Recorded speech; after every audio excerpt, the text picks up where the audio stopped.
Muy buenos días, mis queridos y apreciados amigos, hermanos. En esta mañana les damos una cordial bienvenida a cada uno de ustedes a su programa, Nuestro Firme Fundamento. Nos sentimos agradecidos porque hoy no es un sábado más, sino un sábado diferente, el cual estamos pues listos y dispuestos a escuchar y aprender de la palabra de nuestro Padre Celestial. Gracias a cada uno de ustedes por haber venido aquí a la casa de nuestro Dios, y les invitamos también para que todos juntos alabemos y exaltemos el nombre de nuestro Padre Yahweh, ¿no? Muy bien, entonces vamos, los invitamos a cantar un hermoso cántico. 439, tu nombre comenzó. 459. 439. Eso, 439, y nos colocamos de pie y vamos a cantar con esa energía, con ese entusiasmo que nuestro Padre Celestial está con nosotros en esta mañana.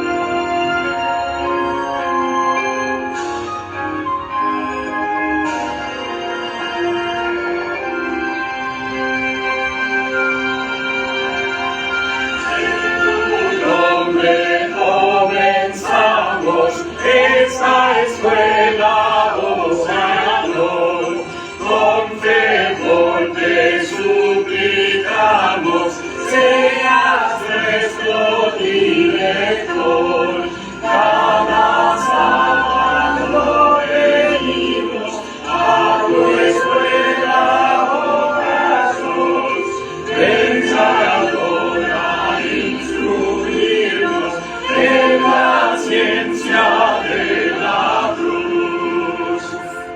Esta escuela nos enseña tu palabra obedecer y tu ley en nuestra vida ante el mundo enaltecer. Cada sábado venimos a tu escuela,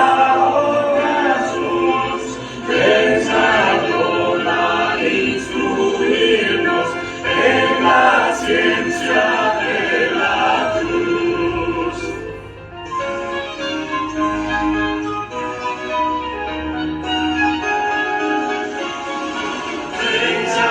Enseñadora, enséñanos tus preceptos a cumplir. Ya reunidos esperamos tu presencia y sentir. Cada sábado venimos a tu escuela, oh Jesús, enseñadora, instruirnos en la ciencia de la cruz. Amén. Con la mayor reverencia los invitamos a postrarnos de rodillas para conversar con nuestro Padre Celestial.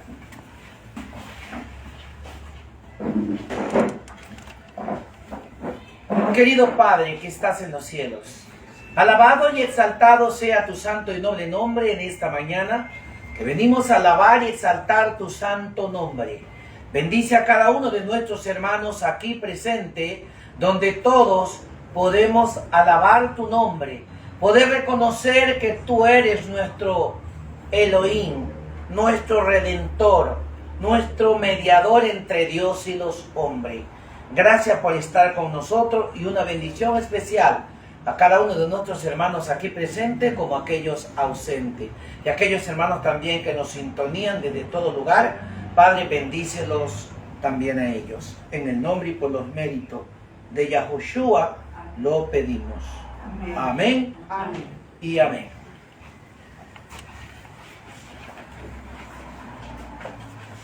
Bueno, le damos gracias a Dios porque en esta mañana estamos aquí para juntos alabar y exaltar el nombre de nuestro Padre Celestial. El estudio que hemos estado realizando durante todo este sábado, les comunicamos, hermanos, que qué estudio para muy hermoso, tan lindo, ¿no? Entonces, qué bendición para cada uno de nosotros, ¿no? Bueno, en esta mañana vamos a tener 3 intervenciones muy importantes en esta mañana. Y vamos a comenzar, pero las 3 intervenciones son cortas, ¿no? Gracias a Dios y gloria a Yahweh en las alturas.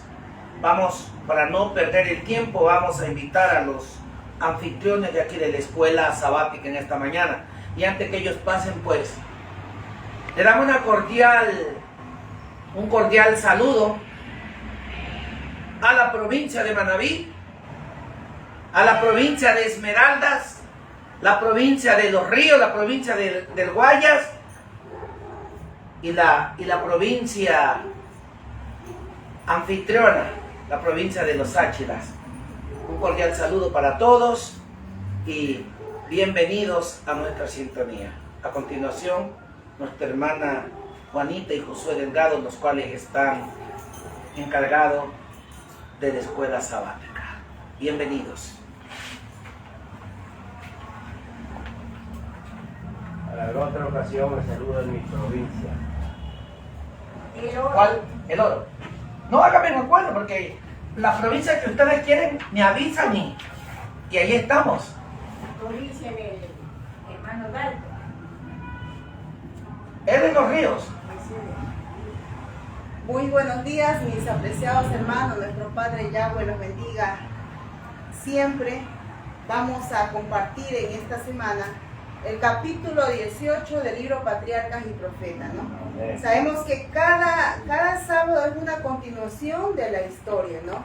Comenzamos desde la creación y ahora imagínense, ya vamos ahora con la vida de Jacob. Y hoy vamos a ver esa lucha. Muchas veces hemos escuchado esta historia de la lucha que tuvo Jacob con el ángel. Pero ahora vamos a tener un estudio más profundo, Josué. ¿Qué te parece si ya comenzamos a relatar cómo fue la lucha que tuvo, ¿no? Ya recordemos en el capítulo anterior habíamos quedado en la parte cuando por mandato divino Jacob se fue de las tierras donde vivía, o sea, porque él vivía juntamente a las mismas tierras donde vivía su suegro Labán. Y por orden divina él se fue de ahí, se le dio la orden que regresara a Canaán. Y ahora pongámonos a pensar porque regresar a Canaán, a su tierra, no era algo sencillo. ¿Por qué? Porque recordemos el engaño que él le había hecho a su hermano. Y si él regresaba a Canaán, obviamente se iba a reencontrar con Esaú. Y había ese temor de que Esaú decidiera tomar venganza por lo que él hizo en el pasado. A medida que se acercaba al fin de su viaje, el recuerdo de Esaú le traía muchos presentimientos aflictivos. Después de la huida de Jacob, Esaú se había considerado como único heredero de la herencia de su padre. La noticia del retorno de Jacob podía despertar en él temor de que venía a reclamar su herencia. Esaú podía ahora hacerle mucho daño a su hermano si lo deseaba, y estaba tal vez dispuesto a usar la violencia contra él, no solo por el deseo de vengarse, sino también para asegurarse de la posesión absoluta de la riqueza que había considerado tanto tiempo como suya. Como vemos aquí, había ese temor, porque recordemos que Jacob tuvo que huir porque Esaú tenía deseos de matar a su hermano debido a que le robó la primogenitura. Él tenía deseos de matar a su hermano y después de que él se fue, obviamente pasaron los años y como Esaú era el único que estaba ahí en la casa de su padre, él fue el que heredó lo que su padre dejó, o sea, todas las posesiones que tenía Isaac, las heredó Esaú. Y ahora que regresaba Jacob, Esaú podría pensar de que Jacob venía a reclamar su herencia, porque de acuerdo, si Jacob recibió la primogenitura, quien debía heredar todas las cosas era Jacob. Y por eso es que Esaú creía que Jacob venía a quitarle esa herencia que él había recibido. Y dice que durante el viaje, mientras Jacob iba yendo a Canaán, Dios le dio una señal de la presencia divina, o sea, de que lo estaba acompañando y que lo protegía. Dice así: Nuevamente el Adón dio a Jacob otra señal del amparo divino. Mientras viajaba hacia el sur del monte de Galad, le pareció que 2 ejércitos de ángeles celestiales le rodeaban por delante y por detrás, y que avanzaban con su caravana como para protegerlo. Como vemos aquí, imagínense qué maravillosa imagen se podría decir. A pesar de que él se sentía desprotegido, Dios le demostró la protección que tenía. ¿Qué dice que él vio? Vio un ejército de ángeles, uno por delante de su caravana y otro por detrás. O sea, iban escoltando la caravana donde él iba. Y entonces allí él recordó el sueño que él había tenido mucho tiempo atrás, cuando él estaba huyendo. Si recordamos el sueño de la escalera con los ángeles que él había tenido. La escalera que tenía conexión el cielo con la tierra. Ahí Sí. recordó él lo que... Sí, el sueño que había tenido en Betel. Ya y entonces él, inspirado, o sea, por lo que Dios le había demostrado confianza, o sea, le había inspirado confianza a él, por la protección que le estaba dando, él le dio, a ese nombre le dio a ese lugar le dio el nombre de Mahanaim, que significa los 2 campos o los 2 ejércitos. Como vemos aquí, ese nombre fue que se le dio. Aquí vemos también la importancia del nombre que se le daba a los lugares antes. O sea, tenían un significado muy espiritual también. Ya, pero como vemos, a pesar de eso, igual Jacob seguía sintiendo temor, porque aparentemente mientras más se iba acercando a Canaán, se podría decir que él sentía como que se iba acercando hacia la muerte misma. Y ahora él sentía cargo de conciencia porque por el pecado que él había cometido antes de engañar a su padre, estaba poniendo en riesgo la vida de sus esposas y de sus hijos. Demos lectura en nuestras Biblias en Génesis capítulo 32, versos del 3 al 6.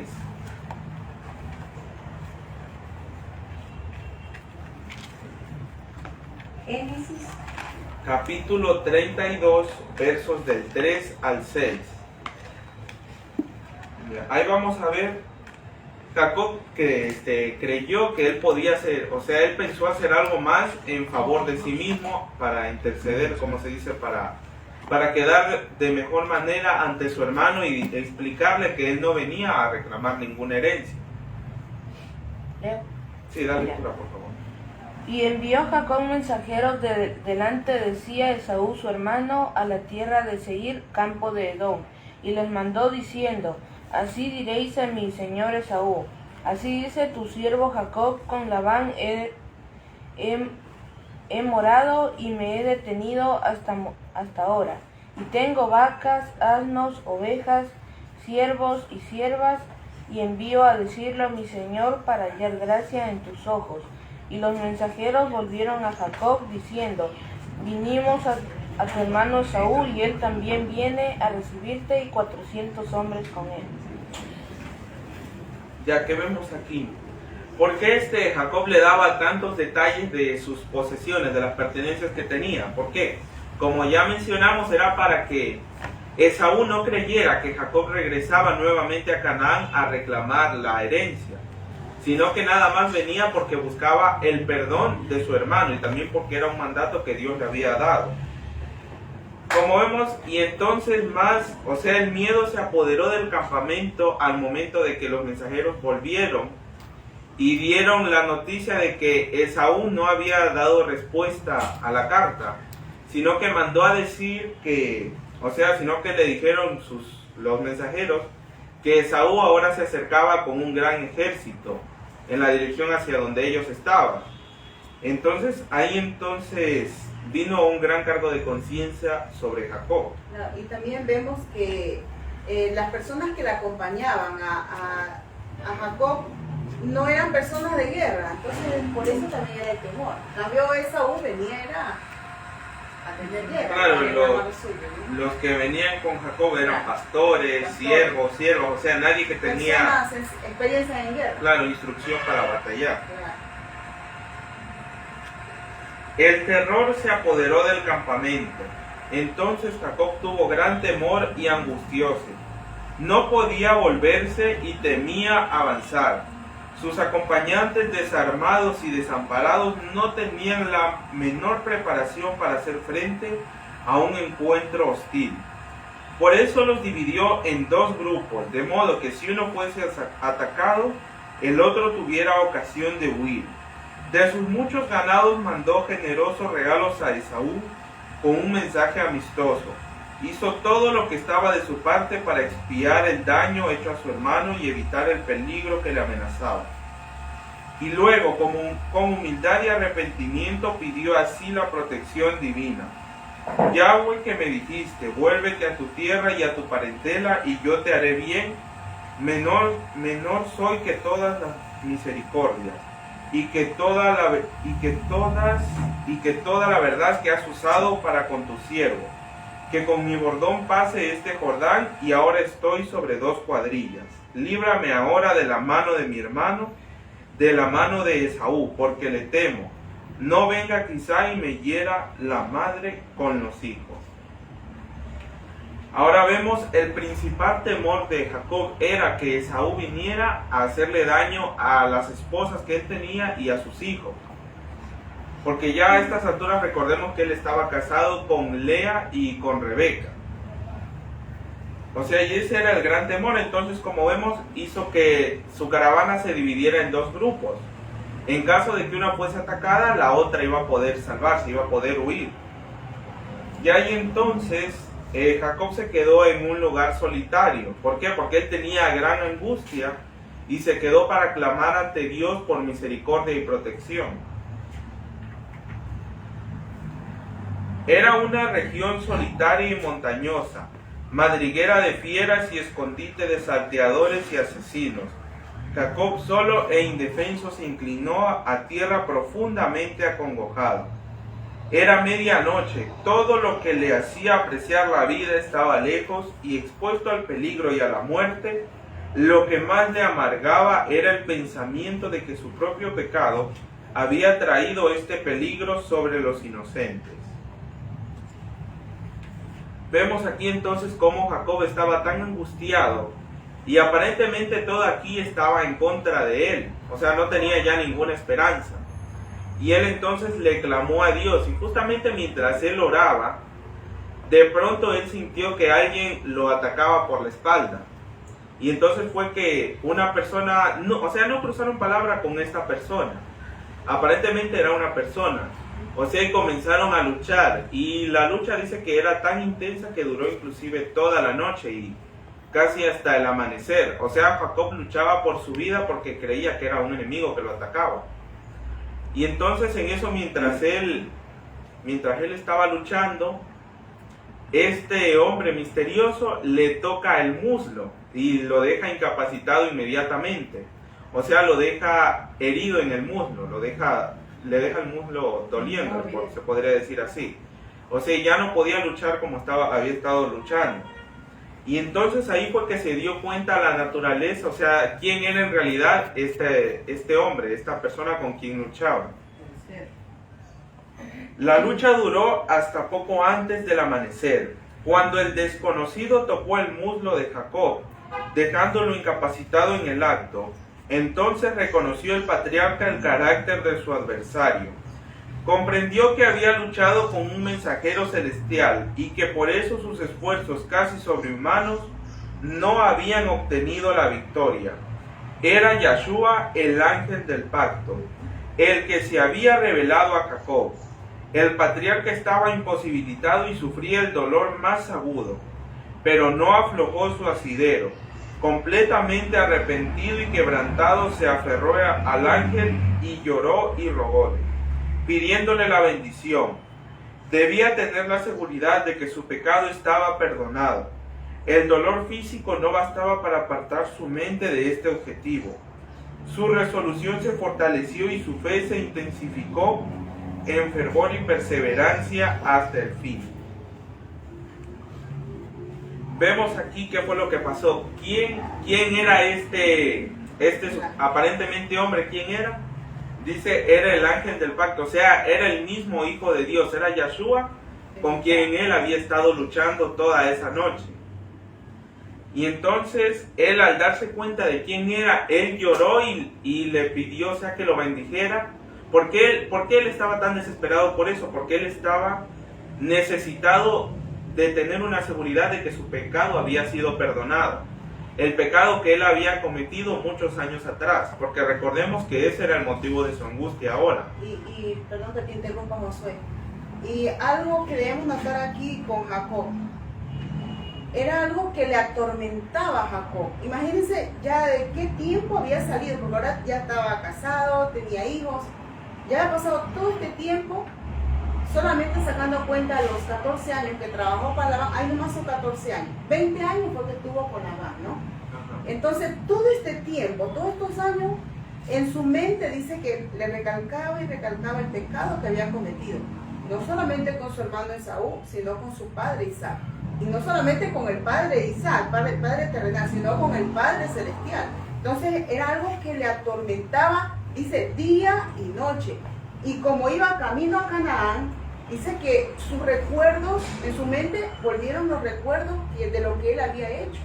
Entonces era algo terrible que estaba pasando. Claro, él necesitaba estar seguro de que su pecado había sido perdonado. Inclusive a Yahshua le decía las siguientes palabras. O sea, el ángel trató de librarse de él y le exhortó: déjame que raye el alba. Pero Jacob contestó: no te dejaré si no me bendices. Si esto hubiese sido una confianza jactanciosa y presumida, Jacob habría sido aniquilado en el acto, pero tenía la seguridad del que confiesa su propia indignidad y sin embargo confía en la fidelidad del Dios que cumple su pacto. Como vemos aquí, o sea, Jacob le pidió a Yahshua que lo bendijera, o sea, y no lo soltaba, porque inclusive le dijo: suéltame porque ya raya el alba, o sea que ya tenía que irse, pero no lo quería soltar. O sea, desesperadamente él deseaba que Yahshua lo bendiciese, o sea, que lo bendiga allí para él estar completamente seguro. Jacob venció al ángel y prevaleció. Por su humillación, su arrepentimiento y la entrega de sí mismo, este pecador y extraviado mortal prevaleció ante la majestad del cielo. Se había asido con temblorosa mano de las promesas de Dios, y el corazón del amor infinito no pudo desoír los ruegos del pecador. El error que había inducido a Jacob, al pecador, de alcanzar la primogenitura por medio de un engaño, ahora le fue claramente manifestado. No había confiado en las promesas de Dios, sino que había tratado de hacer por su propio esfuerzo lo que Dios habría hecho a su tiempo y a su modo. En prueba de que había sido perdonado, su nombre, que hasta entonces le había recordado su pecado, fue cambiado por otro que conmemoraba su victoria. No se dirá más tu nombre Jacob, el suplantador, dijo el ángel, sino Israel, porque has peleado con Dios y con los hombres y has vencido. Aquí explica sobre el nombre, ¿no? El nombre, claro. Ya, ¿por qué le cambió de Jacob a Israel? Ya, porque el nombre Jacob, el significado de Jacob, debido a lo que él había hecho, el significado de Jacob vendría a ser el suplantador o engañador, se podría decir así. O sea, y hasta el nombre que él tenía, o sea, le recordaba también constantemente su pecado. Pero dice que después de que él prevaleció ante este ángel y recibió el perdón, o sea, Yahshua, como muestra del perdón que se le había otorgado, le fue cambiado su nombre. Ahora ya no se llamaba Jacob, sino que se llamaba ahora Israel. El nombre Israel en hebreo tiene el significado el que lucha o el que prevalece con Dios.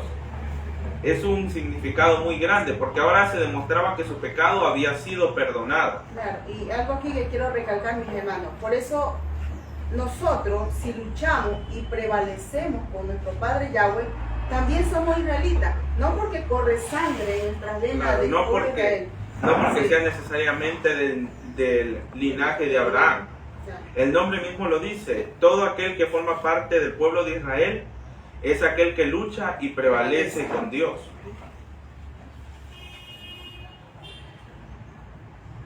Jacob alcanzó la bendición que su alma había anhelado. Su pecado como suplantador y engañador había sido perdonado. La crisis de su vida había pasado. La duda, la perplejidad y los remordimientos que habían amargado su existencia, ahora todo había cambiado. Y fue dulce la paz de la reconciliación con Dios. Jacob ya no tenía miedo de encontrarse con su hermano. Dios había perdonado su pecado. Podría también conmover el corazón de Esaú para que aceptase su humillación y arrepentimiento. Ahora vemos qué cambio hubo en Jacob. Después de estar tan angustiado, pero después de haber estado clamándole a Dios y luchando con Dios, con el Hijo de Dios, ¿qué cambio hubo en él después de que recibió el perdón? Él ahora ya no sentía temor de nada, o sea, de reencontrarse con su hermano. ¿Por qué? Porque ahora había comprendido plenamente que Dios siempre lo había estado protegiendo. Ahora había alcanzado a tener una comprensión más clara y más amplia de que Dios podía protegerlo.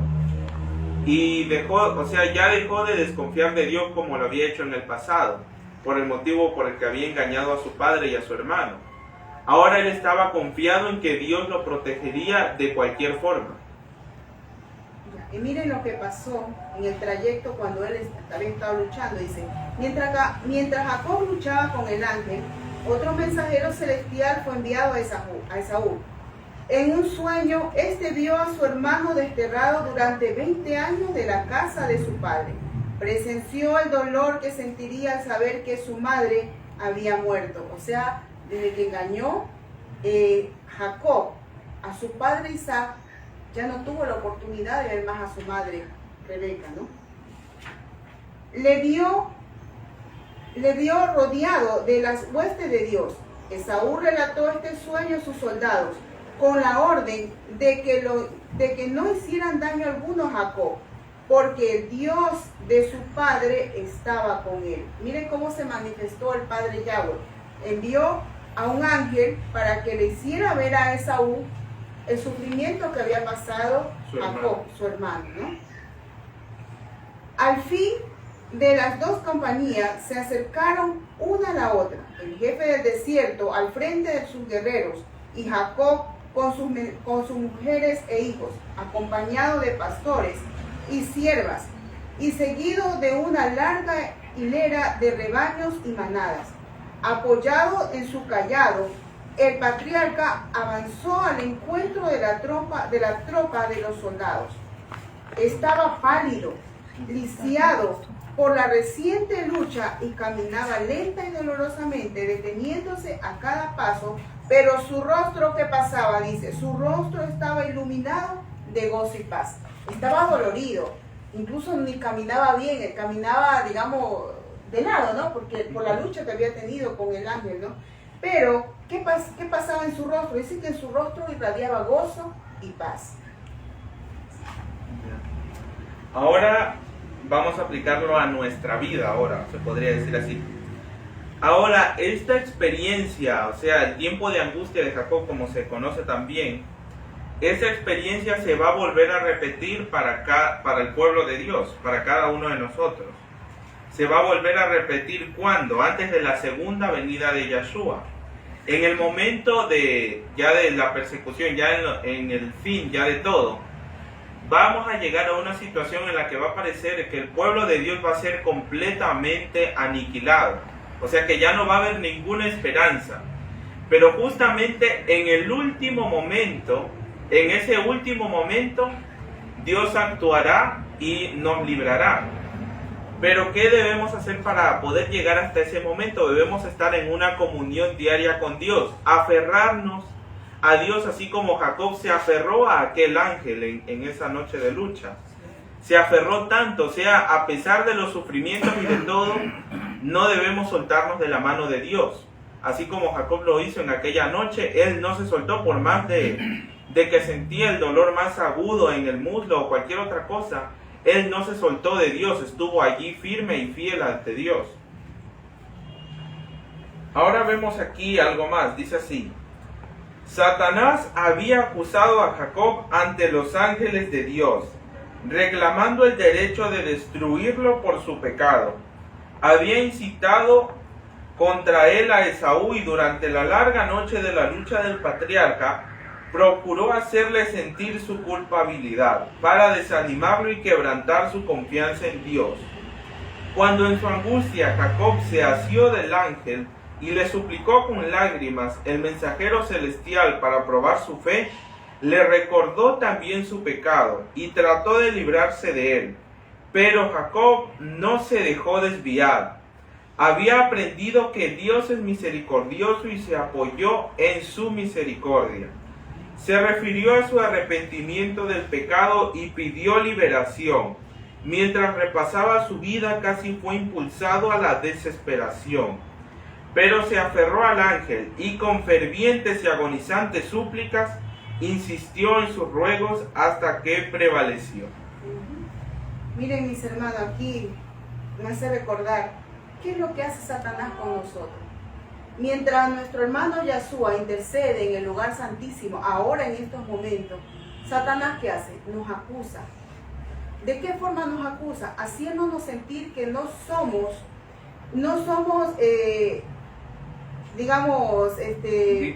dignos, sí, esa es la palabra. No somos dignos de merecer el perdón de nuestro Padre Yahweh. Eso es lo que Satanás pone en nuestra mente, decir, no, cometiste tal pecado y no mereces el perdón del Padre Celestial, ¿no? Y la labor de nosotros es como hizo Jacob, o sea, no escuchar esa voz que nos dice, que nos acusa. Más vale escuchar o darnos cuenta de la experiencia que hemos tenido nosotros con nuestro Padre Celestial, de ver que es un Dios misericordioso, un Dios que nos perdona, ¿verdad? También me acordé ahorita en estos momentos también cuando Abraham iba a sacrificar a su hijo Isaac, ¿no?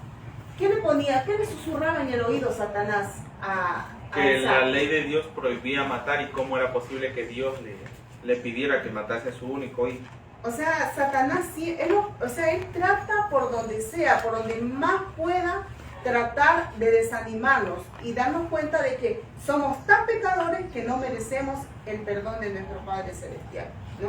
Esa es la lucha que tenemos, mis hermanos, todos los días. Y en el tiempo de angustia, recordemos que ya en el tiempo de angustia, como estudiamos en el libro Conflicto de los Siglos, para ese entonces ya no habrá un intercesor en el cielo, porque ya la intercesión habrá sido terminada y el destino de cada uno será sellado. Y entonces Satanás dice que en esos tiempos tratará de recordarnos todos los pecados que hayamos cometido durante nuestra vida. O sea, y queriéndonos hacer sentir como que si estamos perdidos o no tenemos la seguridad de que Dios nos ha perdonado. O sea, él va a tratar de ¿cómo se dice? Introducir entre nosotros la duda. Sí, mira lo que dice aquí. Dice, aquí en uno de los párrafos de la lección dice: Satanás se esforzará por aterrarlos con el pensamiento de que su situación no tiene esperanza, que sus pecados han sido demasiado grandes para recibir perdón. Tendrán un profundo sentimiento de sus faltas y al examinar su vida verán desvanecerse sus esperanzas. Como dice ya, o sea, ¿qué pasas tiempo yendo a la iglesia? ¿Qué pasas tiempo tú orando día y noche si lo que cometiste fue demasiado? Eso es lo que mete Satanás en nuestra mente, ¿no? Que ya no merecemos el perdón de nuestro Padre Celestial. ¿Qué dice? Y más adelante dice cuál es la actitud del pueblo de Dios en esa época. Dice así: tendrán un profundo sentimiento de sus faltas y al examinar su vida verán desvanecerse sus esperanzas, pero recordando la grandeza de la misericordia de Dios y su propio arrepentimiento sincero, pedirán el cumplimiento de las promesas hechas por Yahshua a los pecadores desamparados y arrepentidos. Su fe no faltará porque sus oraciones no sean contestadas enseguida. Se asirán del poder de Dios como Jacob se asió del ángel, y el lenguaje de su alma será: no te dejaré si no me bendices. ¿Cuál será nuestro único refugio y nuestra única salvaguardia en aquel tiempo difícil, en aquel tiempo de prueba? Únicamente será nuestra confianza en la misericordia divina. Esa será nuestra única esperanza y nuestro único refugio. Es por eso que si queremos llegar a tener una fe así de grande, que debemos ir ejercitando nuestra fe hoy en día, en el presente. Porque ya para esa época no es que recién vamos a hacer crecer nuestra fe. Ya para ese entonces nuestra fe va a tener que estar muy bien desarrollada. ¿Y eso cómo se logra? Se logra por medio de la comunión diaria con Dios y obedeciendo su ley. Eso es lo que debemos procurar hacer hoy en día. Porque en ese tiempo de prueba ya no vamos a poder hacer nada. Porque ya ahí el destino de cada uno ya estará decidido. Es lo que nos dice aquí para nosotros. Si Jacob no se hubiese arrepentido previamente de su pecado, consistente en tratar de conseguir la primogenitura mediante un engaño, Dios no habría podido oír su oración, ni preservarle misericordiosamente la vida. Así será el tiempo de angustia si el pueblo de Dios, esto ya es para nosotros mis hermanos, si el pueblo de Dios tuviera pecados inconfesos que aparecieran ante ellos cuando los torturen, el temor y la angustia serían abrumados. La desesperación anularía su fe y no podrían tener confianza en Dios para pedirle su liberación. Pero aunque tenga un profundo sentido de su indignidad, no tendrán pecados ocultos que revelar. Sus pecados habrán sido borrados por la sangre expiatoria de Yeshua y no los podrán recordar. Amén. Qué maravilloso esto, mis hermanos, ¿no? Imagínense, venga Satanás a querernos acusar, querernos señalar. Tú eres pecador, tú no mereces el perdón de nuestro Padre Yahweh. Pero si nosotros cada día vamos ante el Padre, nos arrepentimos de cada pecado cometido, cada mal pensamiento que haya venido a nuestra mente, dice que el enemigo no va a tener opción de acusarnos, no va a tener cabida en nuestra vida, ¿no? Porque dice que la sangre expiatoria de Yeshua nos limpia de todo pecado. Amén. Jacob prevaleció porque fue perseverante y decidido. Su experiencia atestigua el poder de la oración insistente. Este es el tiempo en que debemos aprender la lección de la oración que prevalece y la fe inquebrantable.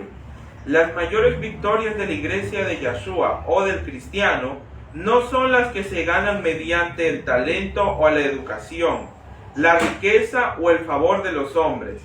Son las victorias que se alcanzan en la cámara de audiencia con Dios, cuando la fe fervorosa y agonizante se hace del poderoso brazo de la omnipotencia. Los que no estén dispuestos a dejar todo pecado ni a buscar seriamente la bendición de Dios, no la alcanzarán. Pero todos los que se afirmen en las promesas de Dios, como lo hizo Jacob, y sean tan vehementes y constantes como lo fue él, alcanzarán el éxito que él alcanzó. Y Dios no hará justicia a sus escogidos que claman a día y noche, aunque sean longánime acerca de ellos, os digo que los defenderá presto. Ya. Ahora veamos qué gran promesa, o sea, qué es lo que la lección que se nos da aquí. Las victorias, ¿cómo se ganan? No se ganan por la educación o por algún título o estatus económico. ¿Por qué se ganan las verdaderas y más grandes victorias? ¿Cómo se ganan? Por medio de la oración. Se ganan de rodillas. Pero si queremos alcanzar eso, debemos de alejarnos del pecado y dejar todo lo malo que estamos haciendo. Y recordemos que es peor todavía si nosotros, estando conscientes y aún estando dentro de la iglesia y sabemos que está mal, y seguimos en eso y nos justificamos, no vamos a lograr alcanzar eso. Porque esa actitud de justificar los pecados, ¿de quién viene? Esa actitud viene del mismo enemigo. Porque recordemos que la rebelión que hizo desde el cielo y la sigue efectuando hoy en día, ¿qué hace él? Tratando de justificar sus propios errores y haciendo creer que el gobierno de Dios es injusto. Y al nosotros tomar esa misma actitud, ¿qué estamos haciendo? No hacemos nada más que apoyarlo y ayudarlo a él en su rebelión. y estaríamos formando parte de su equipo. Por eso, hermanos, si nosotros debemos hacer un autoexamen en nuestras vidas. Si sabemos que algo está mal, debemos nosotros mismos tratar de cambiar pidiéndole ayuda a Dios y estando en comunión con Él. Entonces esta es una gran lección, mis hermanos. Espero que reflexionemos y pongamos, o sea, sigamos el ejemplo de Jacob. No quedarnos ahí estancados. Si nos caemos, levantarnos, pero levantarnos con más fuerza, ¿no? Porque tenemos nuestro apoyo, ¿no? Que es nuestro Padre Celestial, ¿verdad? Bueno, para la próxima semana les invito a mis hermanos con el capítulo 19 que titula El regreso a Canaán. Estudiemos, mis hermanos, porque cada historia, es una lección para nuestra vida, para soportar las pruebas que tenemos en nuestro diario vivir, mis hermanos. Gracias por su atención y ahora invitamos al pastor Carlos Delgado. Gracias, mis hermanos.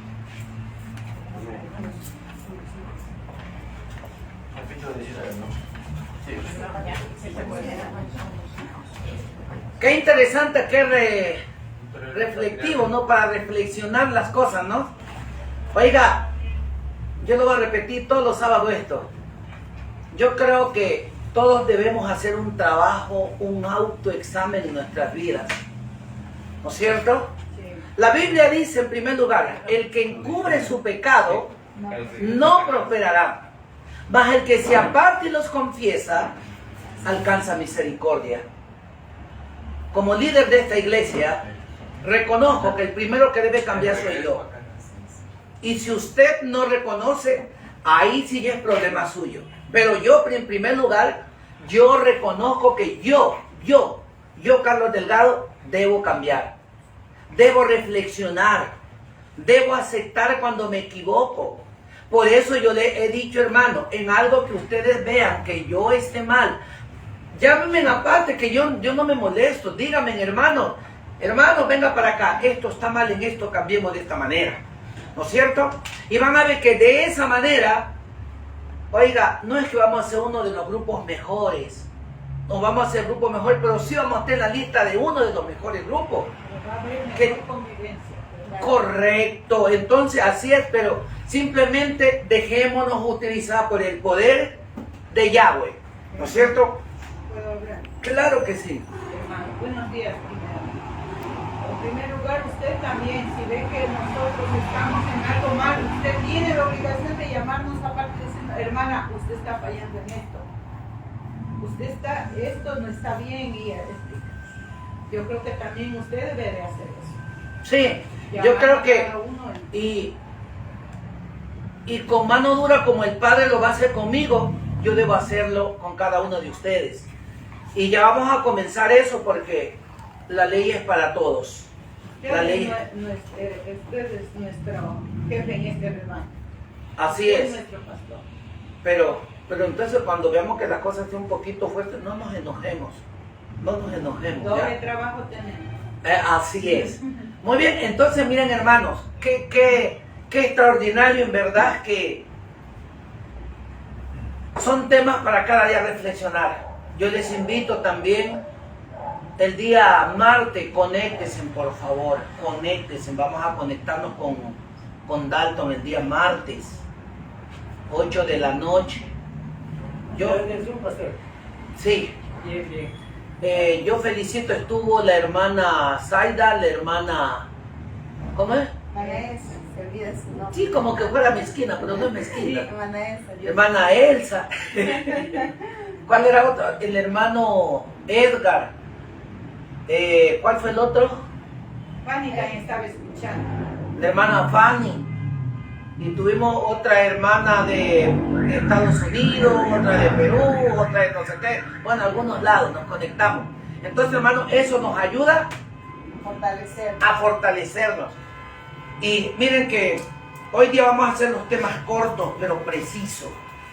En esta mañana también tenemos otro invitado muy especial. Después de ese termino yo con unos 20 minutos.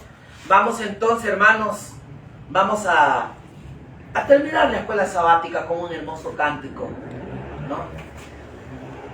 con un hermoso cántico para terminar la escuela sabática y vamos a comenzar nuevamente con la segunda parte y termino yo con la tercera parte de media hora, ¿no? Así que tranquilos, no se preocupen, que vamos a salir a la hora que es, pero sí vamos a tener unas 3 intervenciones porque es importante tener predicadores diferentes. Hermanos y hermanas, quiero que por favor, esto me dirijo a las antiguas, vayámonos preparando los más antiguos, ¿no? ¿Saben por qué? Porque no estoy haciendo el trabajo bien hecho. Si solamente yo tengo que hacer participar a las demás hermanas también. Pero sería ya en poco tiempo, ¿no? Pero hay que irnos preparando. Así que las antiguas, pila, vayan poniéndose pila. Y menciono 3 candidatas por ahí, chuta, yo no sé, pero ahí está. No he mencionado nombre. Por ahí, hermana Isabel, una candidata. Hermana Zaida, otra candidata. Ahora que mejor que la iglesia diga, ajá, la hermana Zaida una candidata, la hermana Isabel otra candidata. ¿Y cuál podría ser la otra candidata? La hermana Teresa. Ya también otra candidata. No, Yo creo que, hermano, las antiguitas no. Tiene que saber gente nueva también. Aquí hay bastante gente nueva, todos. Las antiguitas pueden ayudar, pueden también estar ahí, pero las antiguitas pueden colaborar, sí. Tenemos bastantes buenos predicadores. al hermano Edgar Bastantes allá. predicadores. Él también ha sido predicador, ¿no? Yo he visto que el hermano siempre ha querido participar. Su intención ha dicho, y yo en otras iglesias, yo participaba.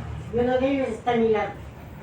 Ah, no, pues ahí sí me está gustando, como dijo este. Sí, Ya, vamos está a mi lado. a ir ayudando a nuestros hermanos aquí también en la escuela sabática. Van saliendo acá al frente, ahí dirigen, para ir perdiendo, ¿no? Así, hacer lo que yo hago ahorita, ¿ya? De allí entra el predicador, de allí ya sigue y de ahí nuevamente ya lo preparamos para una escuela sabática. Pero ahí sí les damos, si quiero, unas 3 semanas que se vaya preparando adelantado su escuelita sabática para que vaya dirigiendo y así mismo un mes antes del culto también les vamos a dar para que ellos vayan también preparándose, ¿no? No importa si sea un tema de 20 minutos, de allí continúa el anfitrión, porque para eso estoy aquí, ¿no? Entonces sí creo, el hermano Edgar se están quedando, él también tiene mucha madera, él lo puede hacer, la hermana Elsa también, antes que se me pase por alto, entonces yo creo también, y ya hay los jóvenes también vamos a prepararlo, vamos a preparar también a los jóvenes que justo antes de decir esto aquí en la iglesia, ya les hablé en la casa, que ellos también van a tener su día, ¿sí? No, pero a Fanicita hay que prepararla todavía, sí, ella todavía no, todavía no. No, está bien como dice el hermano pastor. Sí, Siempre sí. tiene que haber una coordinación, esa coordinación tiene que manejarla usted, ir preparando a cada hermano que va a participar, Sí. y de acuerdo cómo usted, cómo haya cogido, se lo va sacando. Sí. Por ejemplo, la hermana Isabel, en un sábado ella puede predicar unos 20 minutos, se prepara bien, ahí, a la ley al testimonio. Ella da sus 20 minutos, pero como falta todavía el tiempo, entonces ahí está el anfitrión. O está otra hermana. Está la hermana Zaida, ahí sí ya no 20 minutos. 60, 90. Una horita, claro, ella sí ya, porque ella ya es de la antigua, ¿no? Y de todas maneras, maestra, educadora. Muy antiguas. Sí. No, porque usted ya puede, pues ya. No, son los maestros, Ya los maestros ha sido, pueden. Ya sabe. Claro. Pero uno no, pues uno No, sabe. no, en verdad, la hermana, ella lo que sabe que sí puede ella, venir todavía acá al frente a dirigir, comenzó una escuela sabática, comencé, muy buenos días hermanos, bienvenidos, una oración ya, hasta que ella se vaya a preparar. Bueno, el tema es lindo hermanos, tenemos tanto que hablar, vamos entonces, un cántico tenemos. la mañana gloriosa, sino que en el himno antiguo no está, está en el nuevo. Pero es corto el himno, el cántico que sí no hemos escuchado. Ya, La muy bien. mañana gloriosa. Usted lo dirige. Vamos entonces, hermanas. No está aquí. No, no está aquí, está en el La mañana bien gloriosa. Muy bien. un himno corto. Nos colocamos de pie, vamos a cantar la mañana gloriosa.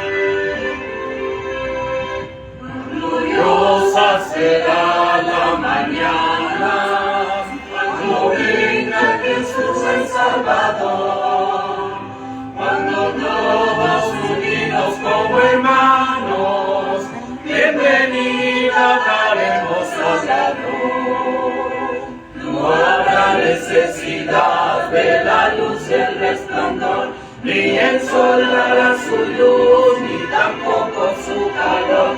Ahí llanto no habrá, ni tristeza ni dolor, porque entonces ya sube el Rey del cielo, para siempre será consolador.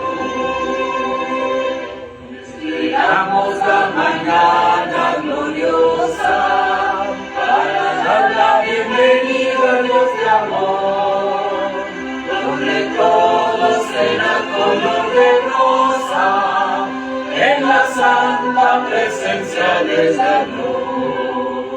No habrá necesidad de la luz y el resplandor, ni el sol dará su luz, ni tampoco su calor.